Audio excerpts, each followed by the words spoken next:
Pag nakikita ko sila, yung mga taga-PBB, sabi ko, pasok niyo po ako ng PBB kahit taga-refill lang ako ng mga toyo, mga susi. Kahit mga taga-refill lang. Taga-lapan.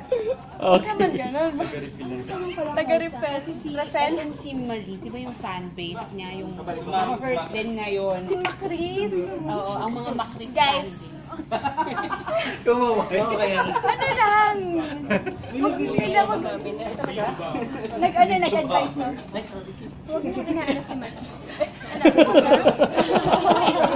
Hey, grabe kayo, ah. Yung Macris naman, normal lang yan yung mga ganyang issue. Maging strong lang sila and kasi na-hurt sila sa nakikita ko na nagkasala sila. Kahit si Maris din. Sabi ko na nga, Maris. Yan na nga. Kaya pala nandyan si Maris sa tabi. Nag-aantay.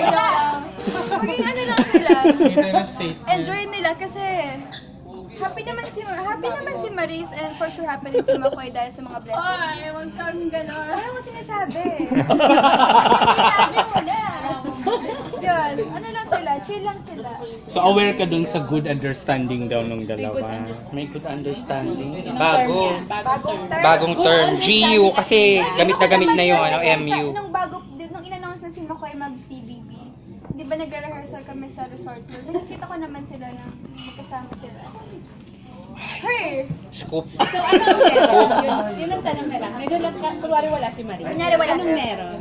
Wala. Feeling ko nag-ano si Maris, nag-a-advise lang siya. Kasi di ba, ex-housemate si Maris. Ina-advise niya si Makoy kung yung paano niya i-handle yung loob, yun. Oh, tama yung sagot ko Yun po. Okay, dear. Di ba Paris, tama? Tama! Naku, talaga yung good understanding.